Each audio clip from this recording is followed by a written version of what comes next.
All right, everyone, welcome back to another episode of the Two Planker Podcast. I'm your host, Ethan Schaefer, and today on the show, we have Simeon Glas. And Simeon, thanks for joining the show, dude. Most definitely. Thank you for having me. I'm excited. Absolutely. So, what have you been up to this summer? Looks like you were super busy at Line Week at Mount Hood. Let's hear a little bit about Yeah. that. So I was out in Oregon all summer coaching at Windells. So I was just doing that all summer, just coaching, skiing. And then I got to ride for a week with the line team because they all came out for line week, and then I didn't have to coach that week as much. I just got to chill and vibe out with everyone. So it was really sick. And I just got a little time off before who knows our next adventure. Yeah, yeah. So I never went to Hood as a camper. I went to Yeah. what was it? Liberty Snowflex. That was my only Oh, summer okay. camp experience. So like, does it get broken up into age group or skill group at Windells? It's all skill groups. So you can be like a younger kid. Like one week I had a 12-year-old riding with all these like 15, 16-year-olds just because he could keep up. It's literally all by like skill and by like who you feel most comfortable around. Like if you have a friend in an older group, you can like switch out and be like, I want to be with my homie all week. I don't want to be with all these kids I don't know. But like we encourage you, to meet new kids. But like if you went with a homie, you want to be with your homie all week, and I get that. So, Yeah, but that's awesome. Yeah, is it like an all day on the hill type of thing, or are you guys doing like morning and then playing like sports in the? I don't even know like what the camper experience is like at all. yeah. So in the morning you wake up at like 7:30 to 8 o'clock, and you go to breakfast. You have breakfast, do all that stuff. And then at like 8:30 in the morning, we try and meet them all in the courtyard. And then you like meet up with your kids. You get a coaching group for the week, and you meet up with all your kids. And then you go on hill at like 9:30. Try to be there by like 9:30. And then you get up on hill and you ride until like 12:30 with the kids. And then every day there's like a clinic. So there's like a jump clinic or like a hand plant clinic or like something like that. And all the kids just get split up into their groups, and they just go off and do the clinics. And then we're allowed to go ride while they're all doing their thing with all the rest of the coaches. Like you get like one clinic a week, and then you go and get to ride until 3 o'clock. And then we go off hill, and then there's like activities, 4:30 activities on campus. So they'll have like a skate, like game of skate, or like knockout, like basketball. And then there's shoe golf. There's just like a bunch of activities you can go play. Like you can go on the airbag or the dry slope for the day. So there's just a bunch of things you can do, and then you have some off time, and then there's a 7:30 activity, which is like dodgeball, or like they play like capture the flag or something like that, like a big game they try to get the whole campus engaged in. So that's pretty fun. It's probably one of my favorite things is dodgeball. Twice a week, you just get to throw balls at all the kids that piss you off on hill all day, which is pretty sick. Damn, dude, that sounds like a really fun summer Yeah. job. Oh yeah, it's a good summer job. You don't do it for the money. You definitely do it to be with the people and for the kids and stuff. But I mean, if you ever want to be more in the ski community and meet literally everyone, that's how you do it. Just go to Hood in the summer and work there.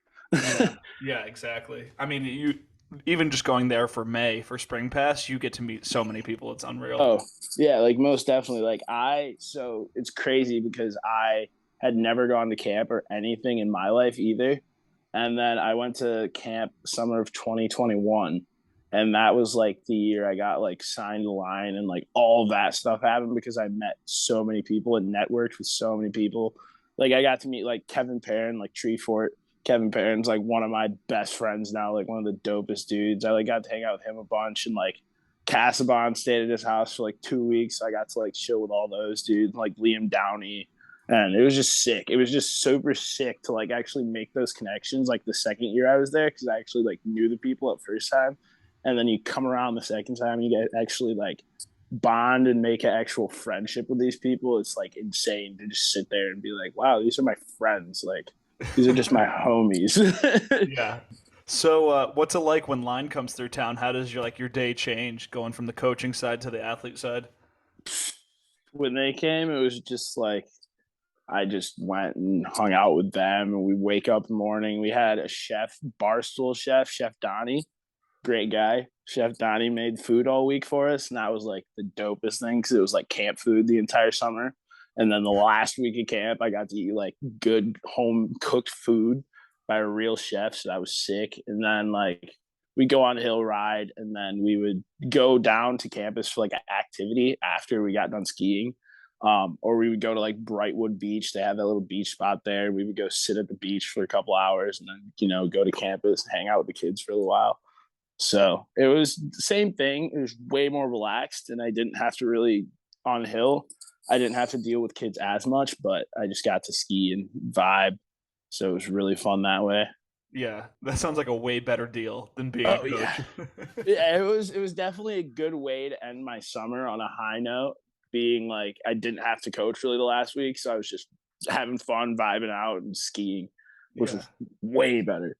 Yeah. Was Chef Donnie any good? So I follow Barstool pretty closely, and Yeah, he was trying to start up this series where he's like doing all these stunts and stuff. So yeah. is he like any good at skiing, or was he Bro, completely new to it? Chef Johnny, he grew up in Minnesota. He went to Highland. He like grew up with like Seamus and Patty Flanagan.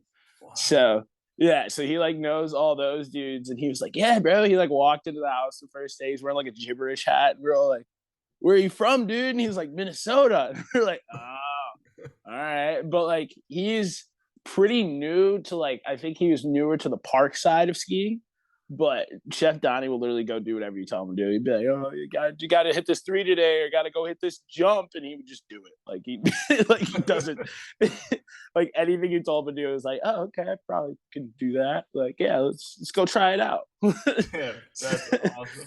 Yeah, Yeah, he's a dope dude, most yeah. definitely. So he's a Midwest guy. You're a Yeah, Midwest guy. So yeah. yeah. So where does it all start for you? So I was born in Detroit, and then I was adopted at birth, and then I moved to a small little town called Portage, Michigan. I lived there until I was 6 or 7, and then we moved out to like the literal butt fuck of nowhere. Mind my language, but that's what it was.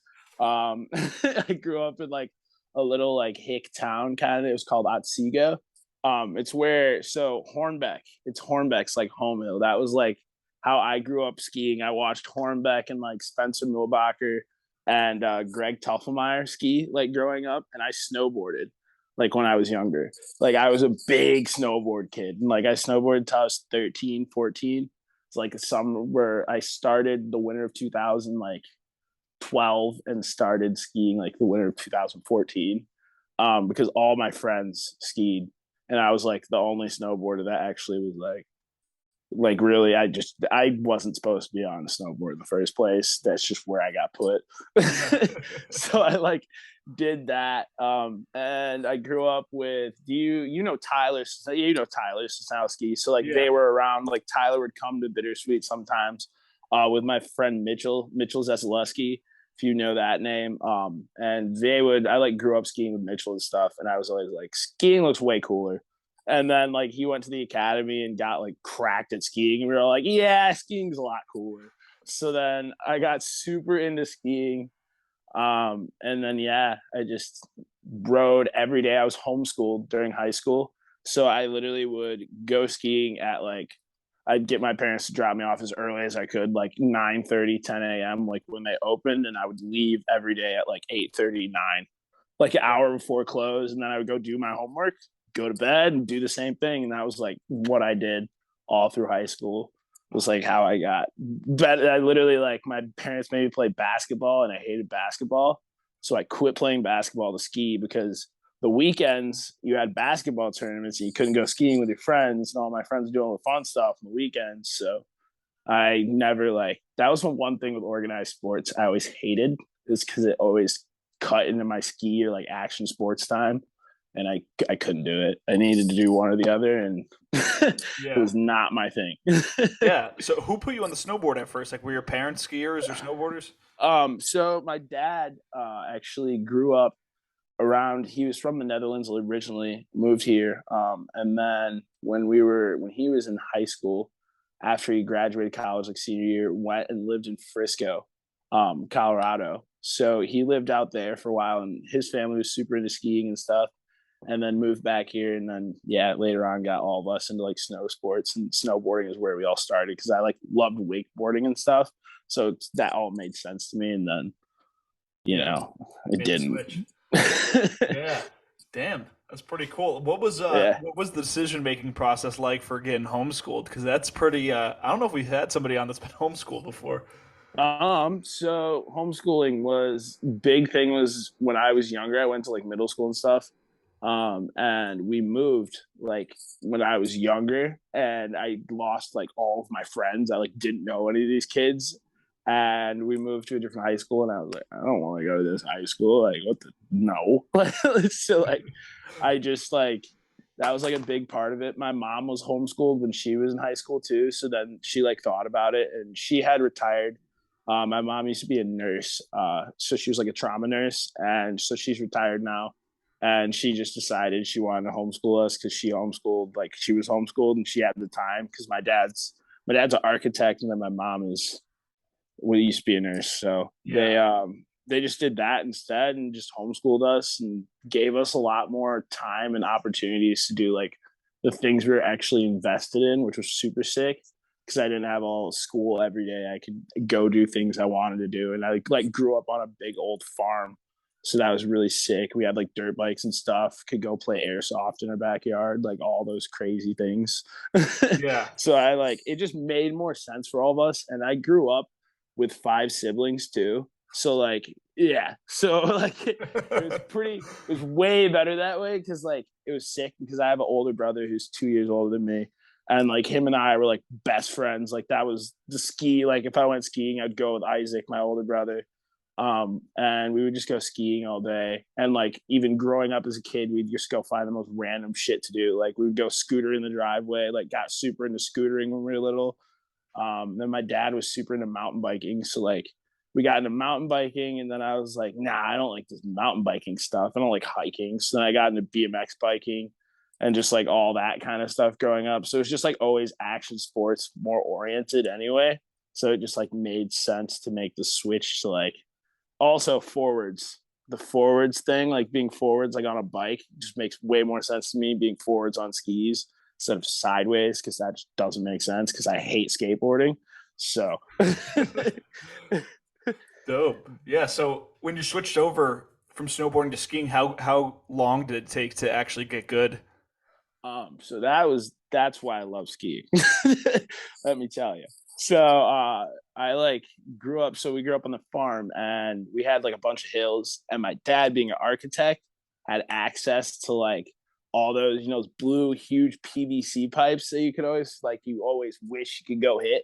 I had like two of those growing up, so I like built a little summer setup, and I like hit that for a while, and then it snowed, and then I would just hit that drop in, and I skied on that.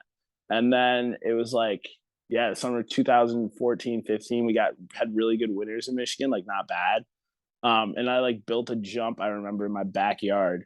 And that was where I did my first backflip. And I like could do a backflip and a 360 and hit a rail and do a front two before I even like went to a ski resort and skied because all my friends were super good. And then like I showed up the first day, and I got like this cracked ski. Like I had a piece of wood like holding my ski together and shit. Like it was like a whole rough show. But I was like going out there, and it'd be like backflip all day long. Yeah. Like, and like only like a few of our friends at the time could like do backflips and stuff. So it was like funny. They were all like, what are you doing, bro? And then I like got super, super into it. But it didn't take very long. After that, like I figured out skiing like I think 2015. I learned how to like two on, but I couldn't do a normal two on. I had to lip two onto everything. Like I Whoa. couldn't like Yeah. so I like learned lip two before regular two. Like I only learned regular two like 3 years ago, and I would lip two onto literally everything everything as a kid. Yeah. And everybody be like I remember there was like rail jams. And that was the only reason I like won a rail jam against like all of my friends who've been skiing forever because I could do a lip two and none of them would do a lip two. That was like the only way.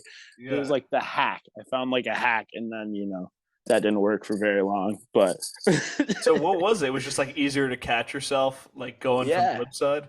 I think it was that, and I snowboarding like made me Okay, yeah. think like different backwards, everything backwards. So like just that motion made way more sense to me, and I don't know, it just worked out for a while. But That is, yeah, that's one of the weirdest things ever. That's so weird.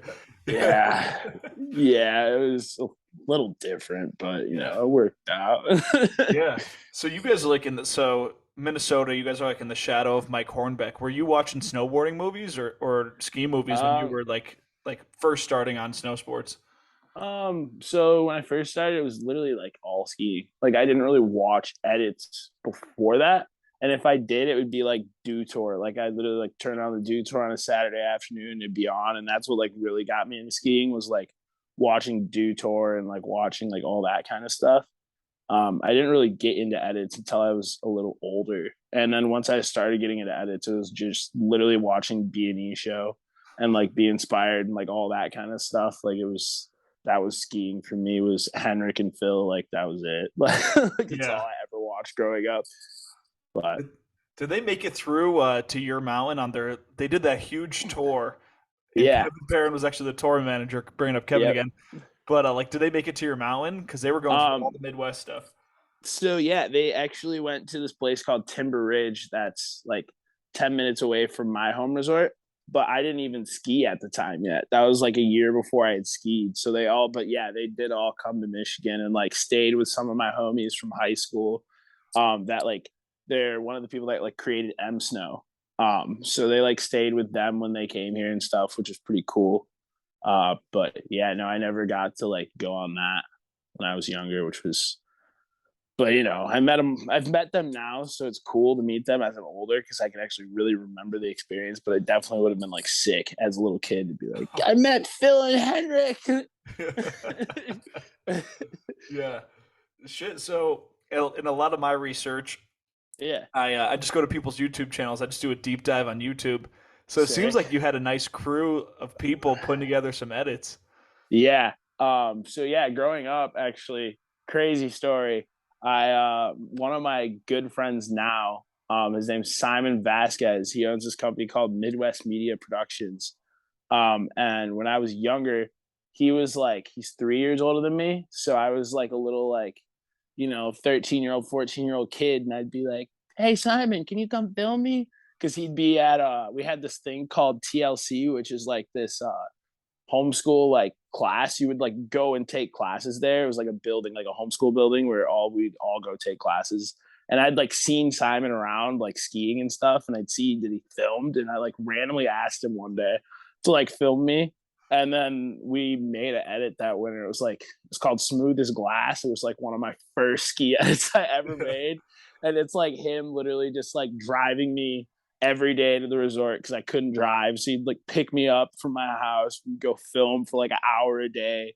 And then but he filmed a lot of my edits and he still edits most of my edits to this day that I like post on YouTube, which is pretty sick. Oh, that's sick. Is that his Yeah. full-time job or is he still doing it as a Yep. hobby? No, it's actually his full time job. He films weddings and all that kind of stuff. So he does like everything now. Yeah, So he's doing all that, and then it's just his full time gig now, kind of thing. that's pretty sick. Yeah, I was Yeah, watching most one of those definitely. edits. It was an edit from 2016. I didn't write down the name, but Okay. dude, you do a dub on a jump in the Midwest. What the hell Yeah. is that all about? So that's another crazy story. So that was the year I learned how to do dub. And it was literally just me and all of the park crew guys were at Bittersweet, and they just finished building all the big jumps for the year. And I was like sitting at the top of the hill, and I'm like, if I don't do it now, I'm never gonna do it. Like I'll just never do one. And I remember there's a video somewhere, like deep on Instagram of me doing my first one, but it's like the sketchiest dub layout, flat seven, and I just landed at the bottom of the jump, and I landed it like first time I ever tried it, I landed it, and I'm literally like geeking out, and everybody's like, "What?" It's just like I don't know. To me now, like it's just those jumps, like Midwest jumps. Like if you can figure them out, I think they're way more fun than going and hitting a 60, 70 foot jump and floating yourself to the moon. Yeah. Well, I But mean, that's with just smaller personal features, preference. Yeah, like on smaller features, everything has to be so much more aggressive and Yeah, thrown so much harder because you have no time in the yeah. air. And I feel like the way I ski is aggressive in that way because how I was grown up in the Midwest and like Yeah, it's just how it is now. So, but I like it. I mean, it's definitely its own thing and definitely different, but it's a little absolutely. Yeah, scary, I guess, at some points people might think, but yeah, who knows? yeah. I still haven't ridden out there, but I feel like it's on the bucket list Yeah, where you got to check out the Midwest. Even you though it's not the best.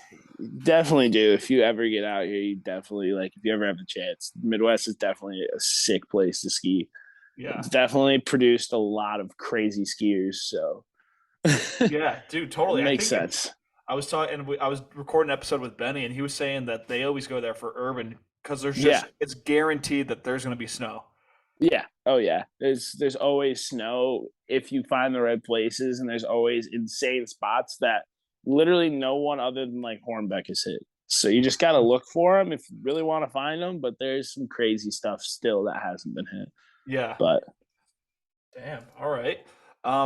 So in high school, did you have any sponsors? I saw like there was a Zevo Optics yeah, logo on one of your edits, but was there any like what was going on with that and what was going on with everything else? so yeah, I really just in high school I only rode for like Zevo. That was like the only company I actually had like a real hookup with. Like they'd send me like 4 or 5 pairs of goggles a winter. But that was like it. And then I was like had that Monster Army hookup when you're like, you're like little. Yeah. I had the Monster Army hookup for a couple of years. It was pretty sick. But that was when I like first started skiing, so I was super hyped on that. I was like, guys, I got a Monster Army sponsor. I've only been skiing for 2 years, and so like that was pretty sick. It's really funny because the other day or like a couple months ago, I was looking through my email and I found this old message from me and KP when I was like second year, I think, skiing, and it's like me being like, "Hey, like, could you like hook me up with like a discount code or like some free stuff?" And it was like little me, which was the craziest thing. And now me and KP were just laughing at it because it's like now he literally like I'll go to the store and he'll be like, here you go, buddy. You Yeah. need this. It's like I just think it's funny that like full circle, like as a child wanting that to be like a thing, and now it's just like he's one of my best like favorite people, like Yeah. best guy, and I can just literally go talk to him about anything and go there and just he'll just hook it up. Like he's just Yeah. the man. So how did you get plugged in with Zevo? So that was just Instagram. Like the guy, his name's Mike Lau, hit me up on Instagram and like was like, we need more Midwest riders, younger riders, and that was like how that went. And then they plugged me in with that for a couple years, and then up until 2020, I rode for them, and then I stopped riding for them for a couple years, and now I'm hooked up with Spy, so we're doing that now instead. But Yeah. it was definitely sick stepping stone as a kid, like having that as an opportunity to even get something from someone was super sick and definitely like pushed me to keep skiing and get better at skiing and make it something I actually wanted to be a part of. It definitely gives you drive just to know that companies like even smaller companies are watching you and like think you're doing something. So that was cool as a kid, most definitely. Absolutely. Yeah, that's so sick to get hooked up. Like, and that's actually that's a pretty good deal. It's not even like a discount code on a pair of goggles. That's like they Yeah, seriously hooked it up. yeah, they definitely hooked it up for what I was doing, so it was fun. It was Yeah. definitely dope. Sick. So what year did you finish high school? 2018 is when I graduated. Okay, cool. And did you go Yeah. to college at all? No, I did not. Okay. I was going to, and then I had some collarbone issues because I wanted to play baseball in college. And then I broke my collarbone skiing, so I couldn't even go to tryouts. So, and if I wasn't playing baseball in college, I wasn't going. So, Yeah. Did you have your sights set on like trying to go pro for skiing at all? no, never, not Yeah. not a day in my life. I just looked at skiing as like skiing has always been like my escape, like my just like thing I do. Like if I'm stressed out or like thinking about anything, I'll literally just go skiing and not think about anything. So it's definitely dope that I'm starting to actually get that way, and I can actually think about, wow, I'm actually doing this for a living kind of thing instead of just doing it for fun, Yeah. which is super sick. But yeah, no, I never had a solid like plan. Like I was never like, I'm gonna go pro at skiing. I was just like, I'm gonna ski and have fun skiing, and then everything just lined up, which was crazy. So, but Yeah. no, Yeah, so let's hear that story. So you wanted to go to college to play baseball, and that yeah. didn't work out. So like, where did that take you after you got hurt? So after that, I was like, well, I guess I'm just gonna ski. Like, I guess I'll just put more effort into skiing if I don't have anything else to, look forward to, or like, put my effort into more or less. So then, yeah, I just skied hard. Like 2019, I skied like super hard and like actually got into skiing like the way I wanted to. And then the end of 2019, beginning of 2020, I signed with Gilson, and I rode for Gilson for like a year.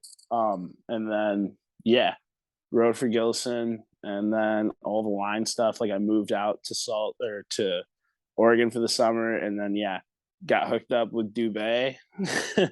Yeah, Jake, and yeah, it really just went from there. Yeah, Just hooked me up and haven't looked back since. that's so sick. Yeah, Yeah. how did Gilson find you? Because they're out of Pennsylvania, so it's like Yeah. that's a lot more random than Line finding you because they're all over the Um, place. so that was just like Josh Wong, the owner of Gilson. I think, well, this was like, yeah, like the end of 2019, like hit me up on Instagram. We started talking. And he was talking about this company called Gilson, and I like started talking to him about it, and he sent me a pair of skis. I think I got like a code for a pair of skis on my first pair, so I bought some for like 50% off or something. And then after that, they just started sending me skis. And then yeah, I just did that, and I don't really like remember specifically how like him and I like how that all came about, but it was definitely through Instagram, and he definitely hit me up and was just like asking me questions and stuff. And then we started talking about skis, and then started riding the skis. Yeah. Damn, that's So pretty cool. Like, how were you feeling at the time about getting a ski hookup, especially since you kind of committed to dedicating more energy towards skiing? so at that point I was like, wow, maybe I'm actually like, because at the time Gilson didn't have very many riders either. There was like me and like 4 or 5 other kids that really like skied heavy that rode for Gilson. So I was like super psyched because I had never, gotten hit up by a ski company. So that was like super sick. I was like, Gilson, it's skis. Like I get to ski for a company now. Like, so yeah, I definitely changed like my mindset after that was, okay, well, I've gotten this far in skiing. Why don't I just turn it up and see how far I can really get in skiing? If this is happening, like this must be a stepping stone or mean there's more after this. So that was like how I really looked at it after that. And I just skied heavy, and here we are. Yeah. How did you end up getting that job at Hood? Because like, was there like a big application process? Because I'm sure a ton of people want to be coaches. Yeah. So there is a pretty big application process, and there's definitely a lot of people. I just had a really good friend of mine actually used to be one of the assistant directors for the camp, like counselor camp activity director. His name's Mike San Filippo. It's a crazy one right there. Yeah. We all call him Little Mike though, but Little Mike worked at camp, and he is from my home mountain. So he was like, "Yeah, dude, if you want a job, I can get you a job." And I was like, "All right, dude, like okay, like cool, I guess." And then I like never really hit him up about it again. And then I waited too long, and I missed like the application process. And so I like texted him. I was like, "Bro, if there's any way like I could still get a job." He was like, "Yeah, we'll see." And then like it was like 2 weeks in the camp, I get a phone call from one of the directors, and they're like, "We need you. Like, we don't have enough people. Like, will you come work at camp?" So I like literally I like left like 2 days later, got on a plane, flew out there, and literally just started working. I was a counselor all summer last summer, so I didn't have to coach. So that was sick because I just had to stay with kids all day. But then I got to ski. like all day. Like while they were on hill, I just got to ski.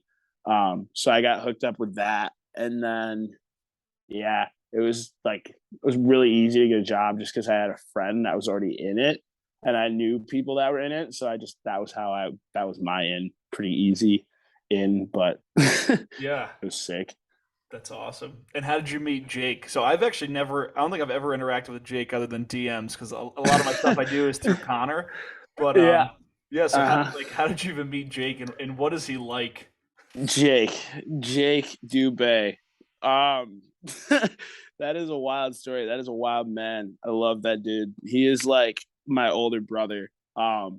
But he randomly just hit me up on the gram and was like, "Hey, dude, what's the deal with Gilson?" And I was like, I don't know. Like, there's not really a deal. Like, I don't have like anything signed or anything. And he was like, well, I'd love for you to ride a pair of blends sometime. And like, didn't say anything deeper than that. He was like, maybe I can get you a pair. And like, that was all he said to me. And we'd like talk a little bit. And then one day he asked me for my email. And I like went and looked at my email, and there was just a line amateur contract, like pro rider contract, like sitting in my email from Jake. And that was like how that went down. But Jake, a good way to explain Jake is very energetic man that will say anything that comes to his mind in the best way possible. Um, very funny guy. He will always make you laugh. He never ceases to make he won't. There's no way he's not gonna make you laugh. It's something he says. Um and he's definitely he's the wild card. Jake is definitely the wild card and definitely the person I would pick to be in charge of a bunch of people. Because like there's no way Jake can't make everyone happy. Like he's always, like he's always making sure everyone's doing good, everyone's happy. Like he'll call me literally like I have a conversation with a dude for like once every day. Like Yeah. even if it's like a 2 minute phone conversation, like I'll have a conversation with Jake every day, which Yeah. is sick. Like just to know that he actually cares that much about his riders and like all the other people that are around him, that he takes time out of his day to literally just have a stupid random conversation with me about if it's even about like skis or like girls or like most pointless things. But he'll just make sure you have that conversation. And that to me is super sick. He's definitely like somebody I look up to and somebody I definitely respect just because of how much effort and time he puts into the ski industry. Yeah. And to like hear his story, like how he's told me, like how he literally went from working at Timberline, didn't know where he was going to live and all that, to going from there to literally being working, doing all the social media stuff for Line, and literally living the best life now. Like, definitely someone I can respect. Yeah. Dude, that is like the most ringing endorsement ever for a team manager. Like he should clip that and 100%. put it on LinkedIn, you know? Yeah. That's awesome. Yeah, so I mean, how'd you feel when that contract came through? Like, is it just more of the same? Like, all right, this is actually starting to work out. No, when the Line contract went through, I was like, oh, like shit. I was like, I did it. Like, I actually did it, dude. Because, like, I remember my first pair of skis were a pair of Line Masterminds. So, like, I literally always, like, Line was like the thing. And, like, growing up, like, Tell a Friend Tour would come to my home resort. And, like, I remember, like, being little one year they came and I had a concussion. And so, like, Andy and Will literally let me, like, sit in the van and like I hung out with them and like still did everything off hill that they like when they weren't riding, like they would come hang out with me and stuff. So that was like crazy to me. Um, and that was like a cool thing. Like even now, like when I hang out with them, like they remember me being a kid. Like they're always like, "Yeah, I remember you, like meeting you when you were a kid, like at my home resort," which is like the craziest thing to me that they still remember. Like me being a little kid that was just a little shithead that was like Andy and Will Wesson. Yeah, Like, wild. yeah. So that to me is super, super sick. Yeah. Well, so speaking of that, like just getting linked up with Line and kind of living out those childhood dreams. So Yeah. I know that you were an episode of Traveling Circus. Were you on the Tell a Friend tour too at all? Yeah, so I all last winter I did Tell a Friend tour with Andy. I did like all the way from the Wisconsin Minnesota stops, and then I went all the way to Pine Knob with them, and then I stopped there. And then this year I would like to. We're gonna see if I can go all the way and do the whole tour. I think. Yeah. which would be super sick. And then I also did a little bit of filming, more traveling circus filming last winter. So there will be some episodes coming out soon here that I'll be in, which will be super sick to Yeah. watch and see how those turned out. Yeah. But yeah, Were you traveling in the van for those? I traveled in the van a little bit. I did Yeah. a little van traveling. I when they came for Tell a Friend tour, I drove my own car. Because I live in Michigan, I just drove to Minnesota and back. And then yeah, we when we did traveling circus, I flew to Cali, and then yeah, they picked me up in Cali. We rode at Big Bear for like a week, so that was sick. And we did a bunch of filming there, so there'll be some crazy content from there. Yeah. It was during What's the inside scoop on van life? van life. It is interesting. I don't think I could do it. Um, but shout out Will, because that is the greatest way to save money and do whatever you want. If I had the money, I would. Yeah. But at the same time, it's like I love living in a house. Yeah. So did when you guys were traveling, I mean the cat's already out of the bag. You guys stay in motels. You like nobody's sleeping in the TC van, right? No, no, no. We stayed in Airbnbs the whole time. There's Yeah. no motel staying. Oh, not even motels anymore. Yeah, they've No, upgraded. we stayed in Airbnbs now, I guess. I guess we have that luxury now. So Yeah.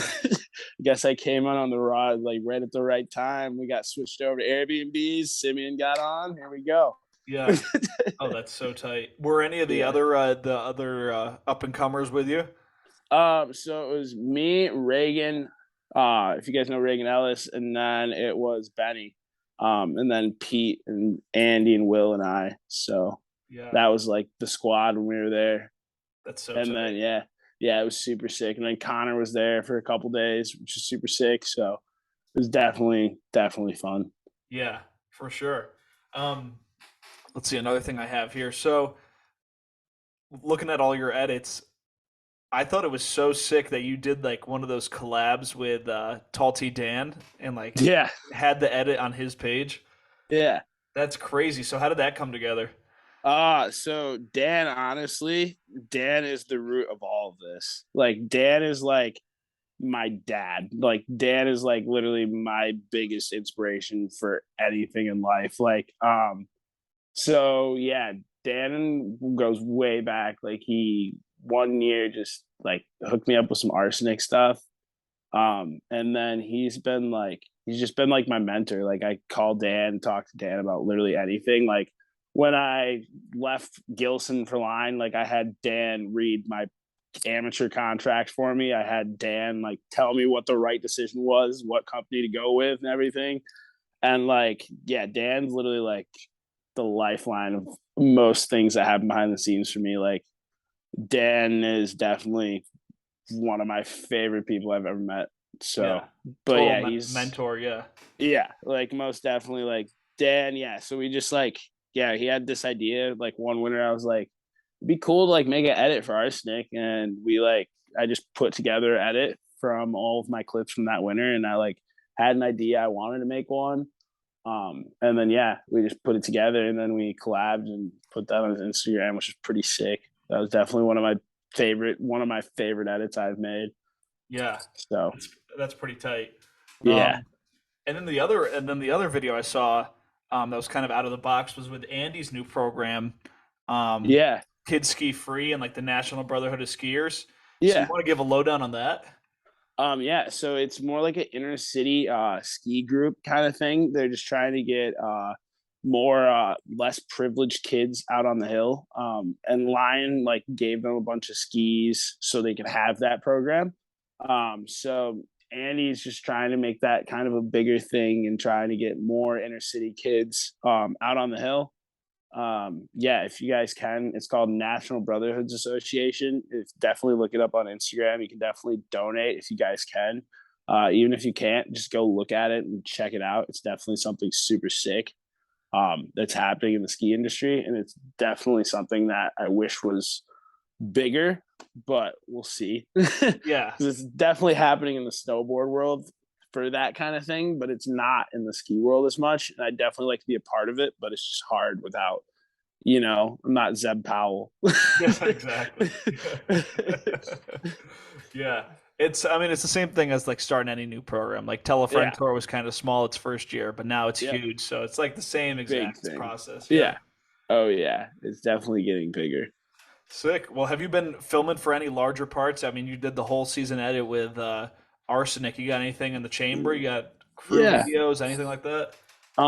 So there is a crew video in the works. That should be out sometime this fall. With Ethan Cook is filming that. We like did a little bit of street last winter with a bunch of dudes. So that'll be something that's in the works. And then I also have another arsenic edit in the works from this summer. So I'm working on that one right now. So that'll be pretty sick too once that drops. Oh, sick. I'm And excited for you're that doing one. all the editing for that one? Yeah, me and that kid Simon I was telling you about, the Midwest Media Productions guy, are gonna do some editing and make that happen here soon. I want to make it happen within the next month or two. So Yeah. that'll be sick too before the winter happens. Just a little stoke, That's so fire. something. Yeah. Yeah. That's gonna be tight. So what do you do like in the off season since like coaching is kind of just a summer only thing? So I deliver pizza. A big pizza delivery guy. I'm on my Andy route right now. I got to Yeah. start like Andy Perry, deliver some pizzas. Maybe one day I'll really make it. Yeah. Um, so I just do that, and then I work a little bit at my home ski resort in the winter. I just work on like park crew, or I work in rentals when I'm not skiing. It's just things that I try to do things where I'm more able to have a more flexible schedule and leave on trips and stuff, because I'll be leaving again in November. And then I'll be gone again in December for skiing stuff. So it's just like whatever I can balance out the easiest to make the best money, but also be able to leave whenever Yeah. I want. Because it's hard to balance out, but it works. So Yeah. It's definitely not like a lifestyle that's built for a full-time job. no, not at all. Not at all. Cool. Well, I feel like people know a little bit more about you now. Let's do some viewer questions and let them ask you directly. Sick. 1 second here. My phone is about to die. That's Okay, another yeah. thing about me. I'm going to tell everyone that right now. My phone before this phone conversation was at 100%. And now it's at 5. So it sits at like 2% for like half an hour. So we should be All right, sick. good. We could probably bang out. We could probably bang out a little bit. Yeah, we should be All right, good. sick. All right. So, first viewer question. What's your hot take? What's my hot take? Wow. I think you should be able to sag your pants as low as you want them to be, guys. Is that on the And mountain or is that everywhere you no, go? that's on hill. Only on hill. You're only allowed to sag your pants as low as you want on hill. When you get off hill, please just pull your pants up. Yeah. And my other hot take, I don't get why people just go on Instagram and talk crap about each other. Like, skiing's not that deep. Like, we're just all trying to have fun, guys. Yeah. And Yeah. that's my hot take for the day, guys. Sick. All right. Scott Belkman. And this is something I didn't bring up because I don't know if everyone always likes talking about it because, I mean, Okay. we'll just get to the question. So he says, what is it like being a black skier in a predominantly white sport? Um, I think it's funny. I think it's really funny because half the time I'll show up places and people will just stare at me, and then I'll start skiing and they'll realize I'm better than they are, and then they get really upset sometimes, but most of the times they're pretty hyped. But I mean, it's not bad. I mean, I grew up in a white family, and all my friends are white, all my cousins are white, like everyone around me is not black. So Yeah. I mean, I've just gotten used to it. I've never really had to deal with anything like crazy, like in the sport of skiing, like with people saying racist things to me or anything like that. So I mean, it's not bad. It's chill so far, and I feel like I've gotten to a place, and there's just the sport has gotten to a place, just action sports in general, with like Zeb Powell and like Rob and all those dudes. Technical difficulties, but you left off saying that Zeb and Rob and all those guys are doing good stuff. Yeah, most definitely.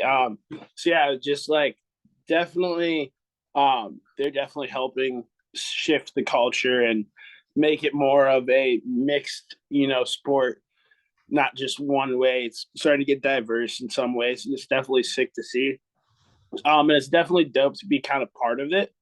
In some ways, to like see that there's more people of color on hill. It was sick to see this summer. There's a bunch of little kids, more African American kids at camp, so that was like insane to see to me.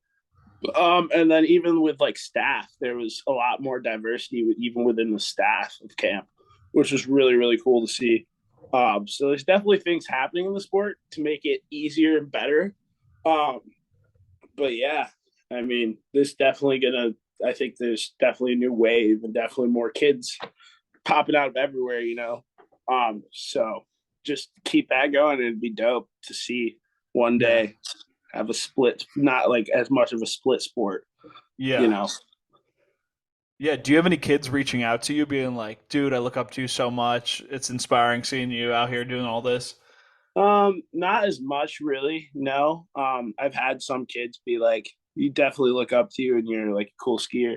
But those are just little, more little white kids. So I don't know. Like, it's not diversity, but like I definitely have little kids like say that to me, Yeah.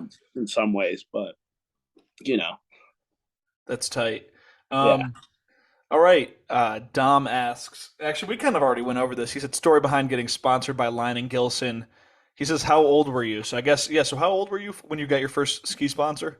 I was 20. 20. Okay, I was cool. 20. Yeah, when I got So, my first ski sponsor. yeah. Mason Kennedy, what is your sauciest trick? My sauciest trick, probably my favorite was probably nosebud sevens. Like nosebud seven lead mute is probably one of my favorite tricks. Um, but I don't know. Cork seven lead Japan is starting to be one of my favorite things to do. So shout out Tweak, shout out Kevin Merchant for making me do that one. That's fire. So are you more of a jump guy? Yeah, I grew up being more of a jump guy, and now I've more transitioned into rails in the past few years and less of a jump guy. But I don't know. I don't know. One day I'll figure it out. Yeah. All right. It's Norris, not Chuck. What are your dins set at? Full send. Yeah. They're set at full send, Chuck. My dins are cranked up to like probably way higher they should be. I think they're like 10 or 12, maybe 12. I think I have like 14 din bindings. So Yeah. might be all the way. I'm not sure. Like it's probably all the way, Chuck. That's wild. All right. Scoot skis. And some of these just get random. I mean, this is like the stretch of the random ones. Scoot skis, where the moms be at? Where the moms be at? Um, I don't know, dude. You just gotta go find yourself a nice ski resort with some nice moms and become good friends with them, dude. Maybe buy them some wine or something. They'll be good to go, skooskies. Is there a story behind that, or is this kid just dropping some No, random? there's definitely a little bit of a story behind that. I definitely have a thing for moms.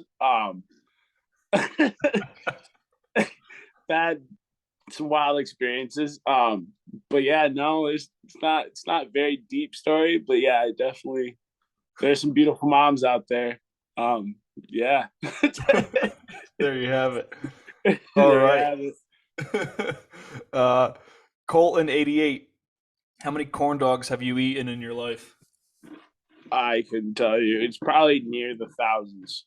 I can guarantee that I've probably eaten near the thousands of corn dogs Jesus Christ. Is that because like a there mid? Is was that Midwest specialty? I don't know, dude. I just love corn dogs. Like I remember I lived in an apartment 2 years ago, our house with a bunch of friends, and I literally would buy a 15 pack of corn dogs every week for like 7 months. So I mean, you do that math, dude. Over the course of a couple of years, probably beating a lot of corn dogs, man. All right.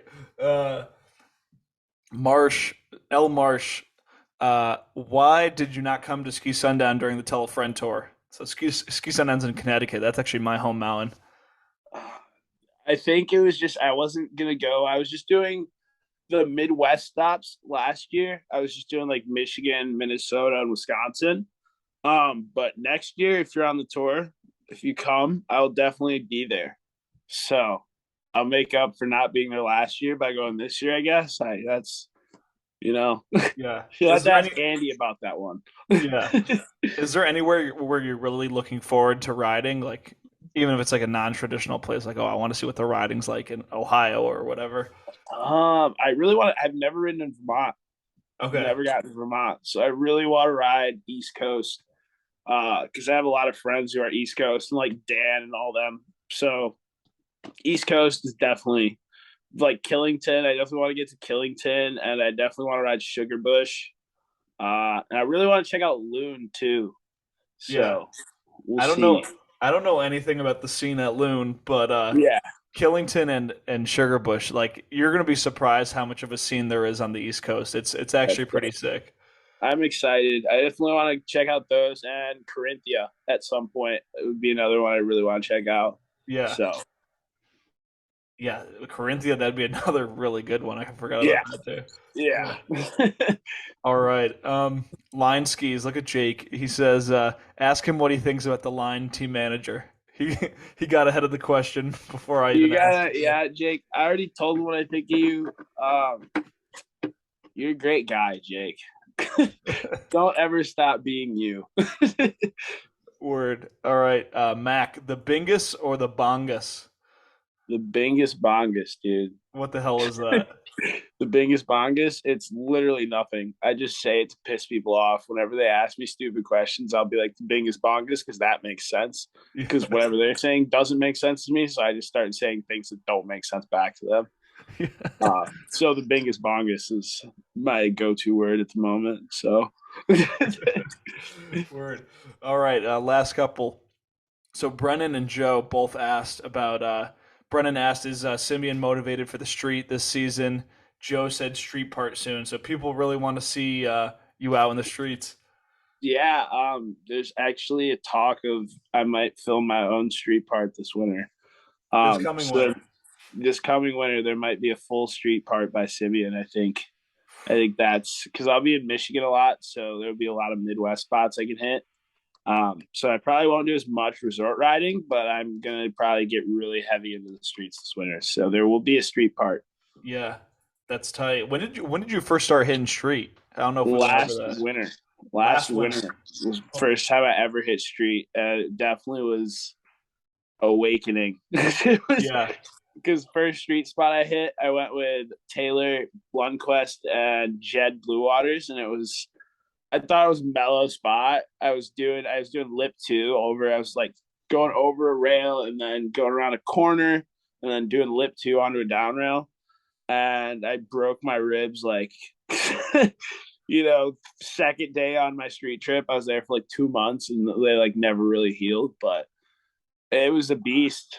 It's definitely a beast. I got a few clips I'm happy with, but definitely want to stack next winter and actually make my own Yeah. part is the big goal. Yeah. Are those clips from last season? Are those going to see the light of day? Like, is that going to end up in a video? Yeah.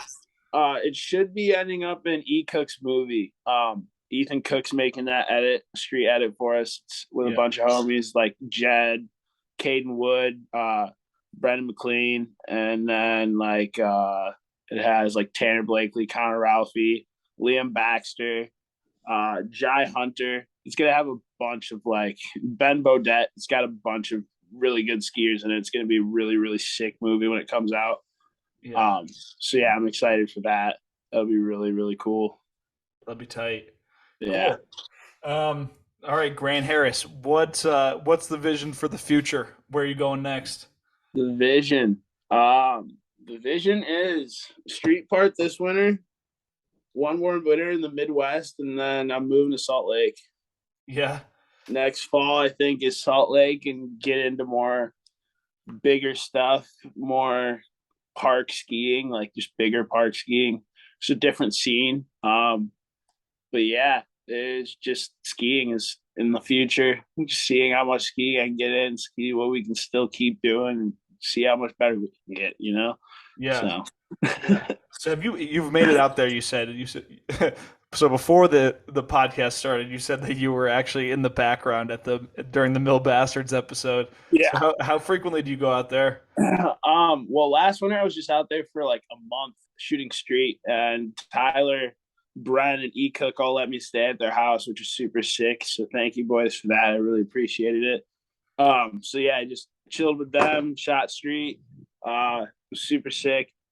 And but yeah, I didn't get there that much. I was like there for a month, and then I was there for like a week in November for Shred Fest that they do out there. Um, and I went and rode Bone Zone for like a week, so I was sick, and then I rode in the Rail Jam. Um, yeah. So then, yeah, this year I'm gonna do like the same thing. I'm going to Shred Fest in November again, and then yeah, I'll be out there in like December-ish Mhm. at some point for a street trip, and then yeah, see if I can sneak another one in February at some point, just to go for a week and hang out. Yeah. So That's tight. I mean, so being a Midwest guy, a lot of people on the show complain about the vibe in Salt Lake. You know, yeah. Zach Pfeiffer's clip blew up where he's saying he was sick of all the cool guys. Like, what's been your experience going out there? Um, I definitely have experienced both sides of it. So like it was mostly also because like I don't know a lot of those dudes yet. Like I've never met them. So like I felt like I was getting cool guy by some of them, but like at the same time, I don't know, I just love the Midwest. Like I just love it here. Like everyone's just dope, and like it's just every like nobody ever has anything bad to say when you're skiing. Like there's never like that negative energy in skiing around here because like everybody's just having fun. Like we all understand we're on a tiny ass little hill and we're skiing. Like, we're not going to be the most crazy skiers ever, but we're having fun. And that's like the only thing I really saw was a difference because you go out there and kids are throwing trips off every jump, and you're like, cool, I get it, I'm not as good as you. And then they won't talk to you, or they'll just put in their music and act like you're not there, that kind of thing. And that's just like not my vibe because I love talking to everyone and I love making connections with new people. So I don't know. I like it there, but it's definitely like I love the Midwest, and that's why I haven't left the Midwest yet. Yeah. So I think I'm gonna give it one more winter here, and then yeah, I think it's time to. If I want, excuse me, if I want to make the ski thing work, I think I gotta get out somewhere with snow longer. Yeah. Yeah. It just seems Go. like there's definitely more going out in Salt Lake Yeah, 100%. versus the Midwest. Yeah. Yeah. Cool. I mean, was there anything we missed? That's all I No, got for you. no, dude, that was sounding pretty good to me. Like, I don't think we Yeah. missed anything. So yeah. You want to leave everybody off with anything? You want to plug anything? Where could they find you? All that good stuff. Yeah, most definitely. My Instagram is just Simeon Glass. And yeah, just keep doing what you guys want to do. Never let anyone tell you you can't ski the way you want to ski or do whatever you want in skiing. Um, Definitely just, never get down on yourself too much because you have to remember, as Tweak always says this to me. He always says, this is supposed to be fun. Skiing is fun. Like, don't get too hard on yourself because I've definitely found myself doing that way too many times. Skiing is just for fun. You're supposed to be having fun, so go have fun. Cool. um, yeah, and then just shout out Talty Dan and shout out Jake Dube and Connor Clayton and Stephen Hurdle. You guys are doing it all for me. I really appreciate everything you guys have done. And thank you. Thank you for everything. Thank you for having me. I really appreciate it. Dude, thank you for coming on. It was nice to get to know you a little bit better, learn a little bit more about you, and I'm excited to see what the future holds. Thank you. Most definitely. Yes, sir.